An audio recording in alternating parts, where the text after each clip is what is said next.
2017 kicked off with the Resolution Run in downtown Lake Orion, and great weather resulted in a great turnout. The Lake Orion Board of Education revealed the new elementary school boundaries at a recent meeting. The Chamber of Commerce celebrated the grand opening of a brand new business with a ribbon-cutting ceremony on January 12th. And after 4 years of providing Lake Orion residents with food, beer, and entertainment, 51 North has closed its doors for good. Hello, I'm John Atwater. And I'm Melissa Kratt. We'll have these stories for you and more on this edition of ONTV News.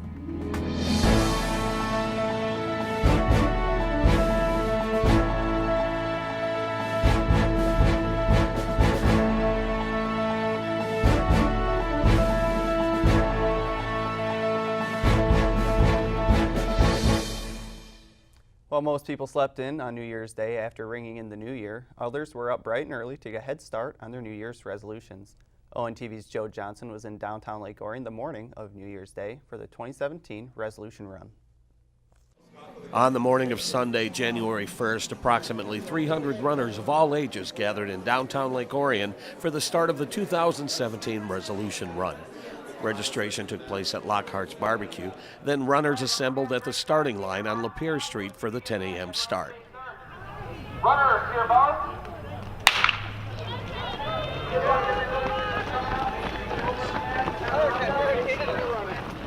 The course led participants through the neighborhoods of downtown Lake Orion, with the finish line located on Broadway south of Flint Street. Runners had to complete 2 laps to run the 5K race. They had beautiful weather to run through downtown Lake Orion today. That they are very dedicated people, and that I am honored to have been part of this run and part of the dedication that they show for their sport. Crossing the finish line first overall was 23-year-old Trent Lusignan of Rochester with a time of 14:56. It was Trent's first time taking part in the race, having moved to Michigan from Minnesota in June. Well, you couldn't get any better of a race. Just 2 loops. Weather was pretty good, about 30-ish or whatever. But yeah, first time ever. I didn't know really what to expect. Before I came here, I didn't even know where the race actually went. So it was a learning experience. Terrific. Are you happy with your time and everything? Oh, it was pretty good. It got a little congestion in the park down there because it's just a little sidewalk. But other than that, it was a good run. Yeah, like I said, perfect weather, so you couldn't get much better than what we had today. The first female to finish was Trent's friend, Callie McCumber of Rochester Hills, who also competed for the first time. She crossed the finish line at 16:35. I loved it. I heard the weather was a little bit better this year than last year, so that was nice. The footing was good. People cheering along the way always makes it fun. Why do you do it? Why do you take part in these races?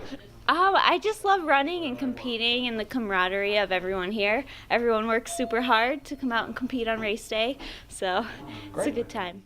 Not only does the Resolution Run help raise funds for the Lake Orion Downtown Development Authority, but a silent auction and donations from participants raise funds for Blessing in a Backpack and the Road Warriors. 17 years ago, Stan Ford and I in the Lake Orion community started this race to help people out, and to start also, it was a kickoff for a 1,200-mile run that I did for children with cerebral palsy down to Florida, and it has just kept on building, and it's so great to see the community involved, and it's still attached to helping grow the downtown Lake Orion community, as well as helping out charities in the area. And so I'm happy to say the Road Warriors were invited back again this year, and what a beautiful day. I mean, just absolutely gorgeous day to start your New Year's resolution off the right way. Last year we started a charitable drive called Run for a Reason, and we picked 2 charities. This year the charity that we have picked is Blessings in a Backpack for Lake Orion, and also Road Warriors. We thought those would be 2 great that would touch the hearts of the runners out here. We have a silent auction. All of the proceeds of the silent auction go towards those 2 charities, and people, when they registered online, they also had a chance to donate at that time too. To view the official results, visit runmichigan.com and click on Lake Orion New Year's Resolution Run.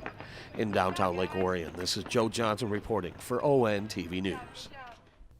The DDA is already gearing up for their next major event. The 16th annual Flower Fair is scheduled to take place over Mother's Day weekend, and the DDA is looking for vendors. For more information, visit downtownlakeorion.org. Back in November of 2016, the Lake Orion School Board voted to close Pine Tree Elementary School. That decision forced the school district to redraw elementary school boundaries, which were recently revealed. The January 11th meeting of the Board of Education started off with a swearing-in of 4 board members. Newcomers include Nate Butkey and Dana Mermel, who replaced Deborah Porter and Connie Meach. Birgit McQuiston has been serving on the board since 2011, and Scott Taylor was first appointed to the board in 2014. He will continue to serve as board president. Among the items on the agenda was a presentation of the redistricting plan. Assistant Superintendent Rick Arnett discussed the new elementary school boundaries, which had to be redrawn following the decision to close Pine Tree Elementary School. Well, Rick Arnett, who is our Assistant Superintendent for HR, has had a tremendous amount of experience in doing these kinds of things in previous districts.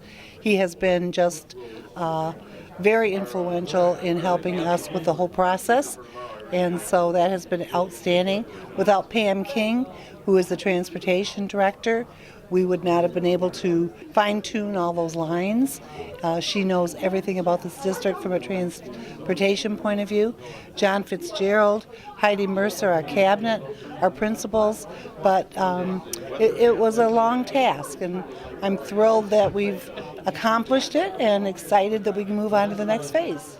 Factors that help shape the new boundaries include a balanced distribution of students now that the number of schools has been reduced from 7 to 6 buildings, minimizing the splitting of neighborhoods, evenly distribute students from outside the district through the School of Choice program, and allow for potential growth in the future. Intra-district enrollment has been eliminated for the next school year. There are so many outstanding opportunities that we now have for all of our students. As we have reconfigured the district, we have the opportunity to add programs and expand. From a child's point of view, because they're all neighborhood schools, kids have the opportunity to go to school with their friends, their neighbors, which they may not have been able to do in the past. We have to look at change as an exciting opportunity for kids, and so with the new things that we will be able to implement in the district, that will enhance our current programming. So that's one of the reasons that I see this as very exciting. To view a map of the new boundaries that will go into effect with the start of the 2017-2018 school year, visit the Lake Orion Community Schools website at lakeorion.k12.mi.us. For many Lake Orion residents, the #1 source of local news has always been the Lake Orion Review. Recently, the weekly newspaper celebrated a very special milestone. At the December 19th meeting of the Orion Township Board of Trustees, Supervisor Chris Barnett read a proclamation honoring the Lake Orion Review newspaper for 135 years of service. Publisher Jim Sherman was in attendance to receive the proclamation. The Sherman family has owned the Review since 1972. Oh, that just makes my heart feel great. I think I'm doing a good job, but you never know, until somebody comes out like this and right out of the blue. I mean, they came up and said that, because we would have never, ever figured that out. Because in 135 years, you're changing the folio line every week. This says when your newspaper was printed and when the first one was, and 52 weeks we start over into a new year, and over the 135 years we changed it a couple times. And last week we were looking, and their township came in and told us that we were 135, and of course we go to the front page of the paper and it's 137 on the front page. So Penny was right, and I'm very, very thankful for her to straighten this out and get that back on. And as you see the paper that comes out Wednesday, it'll be correct. The Review was established on December 24, 1881 by John Neal, Joseph Patterson, and Frank Sutton in the rear of Lou Warner's store on North Broadway Street. At that time, the community was home to only 400 residents. The Sherman family purchased the Review in 1972 from Marty and Ellen Carlson to become the newspaper's 4th owner. Well, print media hasn't changed all that much. We've got a lot of prettier pictures today with the advent of better cameras, and we're now using color pictures and everything. So those are big changes. The overall change is the social media aspects, and and how we keep up with that, which is kind of interesting because I was just looking at the Facebook, one of my enemies, and we actually have more than twice as many Facebook likes as we do subscribers.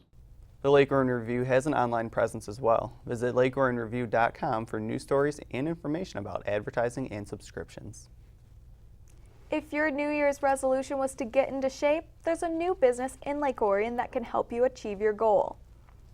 On Thursday, January 12th, representatives of the Orion Area Chamber of Commerce gathered at Anytime Fitness on Baldwin Road to celebrate the first ribbon cutting ceremony of the year.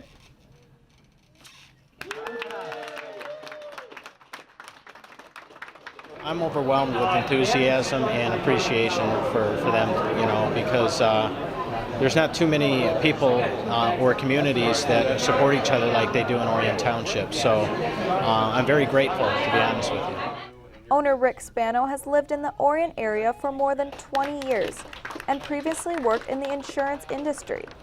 On December 26, 2016, he opened Anytime Fitness, one of more than 3,000 locations throughout 50 states and 30 countries. This 6,300 square foot facility offers free and machine weights, a training area, classes, and more. What makes us unique and different is that it's more hands-on. Here it's a different culture completely. We have high-end equipment at an economical price. We're available 24 hours a day, 7 days a week. And after 30 days of belonging here, you get full access to over 3,300 gyms worldwide with 24-hour access. That really sets us apart from the competition overall. For more information, visit AnytimeFitnessLakeOrion.com or call 248-499-9425. After serving the community for 4 years, we're sad to report that 51 North Brewery in downtown Lake Orion has closed its doors for good. 51 North Brewery opened for business in January of 2013. In June of that year, representatives of the Lake Orion DDA and Chamber of Commerce held a ribbon cutting ceremony to welcome the microbrewery to the community.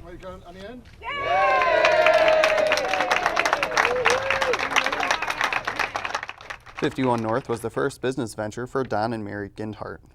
The microbrewery offered a variety of beers brewed right on the premises, in addition to good food and live entertainment. We're truly excited to be here. It's nice to jump in. We've been open for a number of months, but I wanted to make sure that this was a nicer day for something like this. But becoming part of the community is a big part of this whole operation. So jumping in with the Chamber of Commerce, helping out the community at large is a very, very big thing for 51 North. 51 North quickly became a huge part of the activities and events that took place in downtown Lake Orion, including the annual Resolution Run, outhouse races, and Dragon on the Lake. They also won several medals for their locally brewed beer, including a gold medal for their Windwalker English Brown Ale at the World Beer Cup in Denver in 2014. 51 North closed its doors following a New Year's Eve bash. The Lake Orion DDA reports that negotiations are ongoing with a new restaurant to take over the space vacated by 51 North. We'll have updates in the near future right here on ONTV News. The Orion Oxford Fish Food Pantry benefits from an outpouring of support from the community during the holiday season. But after the holidays, the food pantry experiences a bit of a drought. That's why ONTV has chosen this time of year for its annual food drive. ONTV will be holding its 7th annual food drive on Saturday, February 4th from 10 a.m. to 4 p.m. at the Orion Center. Residents are encouraged to come to the studio on that day with food donations for a chance to win raffle prizes donated by the business community. 5 items or a donation of $5 will earn you 1 raffle ticket. The more you donate, the more raffle tickets you earn. If you can't make it to the studio on the 4th, you can still donate food at any one of a number of drop-off locations scattered throughout the Orion area. It's really spreading a little bit by little bit, and we really hold those other businesses out in the community. Big thumbs up to them. We love those guys because without them, the food wouldn't come in, and it allows us to achieve that goal of 5,000 plus pounds every year. Without those businesses, we just wouldn't reach those goals. The food drive will be televised live on cable TV and will include performances by local musicians and dance groups. ONTV is hoping to raise over 5,000 pounds of food and household items to benefit the clients who depend on the Fish Food Pantry to help make ends meet. So when we chose fish, we knew that they were underrepresented, and when we reached out to them, they were like, Absolutely, that'd be great. They hold food drives all year round to help stock their shelves. But we chose fish at this time of year because after the holidays, the Thanksgiving, and then right after that you have Christmas and the New Year's, that their shelves are really kind of run through. So we picked the first Saturday in February, the heart of winter, to hold a food drive, which is kind of odd. Some people thought at the beginning, but now it is a collection time to help get them into those spring food drives. So it is a bridge from the winter months into the spring months. If you have any questions, call ONTV at 248-693-3377 or visit orionontv.org for more information. Well, the 2017 North American International Auto Show has come and gone, and once again, the star of the show was a car built right here in Orion Township. On January 9th, it was announced at the auto show that the Chevy Bolt EV was named the 2017 North American Car of the Year. The car competed against dozens of new vehicles and was chosen by a group of 60 professional automotive journalists from the U.S. and Canada who work for magazines, newspapers, TV, radio, and websites. Built at GM's Orion assembly plant, the Bolt offers an estimated 238 miles on a full charge and retails for approximately $37,000 before federal tax incentives. The Bolt EV rolled into California and Oregon markets in December and will be available in the mid-Atlantic states this winter. Certified dealerships across the U.S. will offer the Bolt EV in mid-2017. That's it for this edition of ONTV News. I'm Melissa Kratt. And I'm John Atwater. Stay tuned for LO Sports Update coming up next.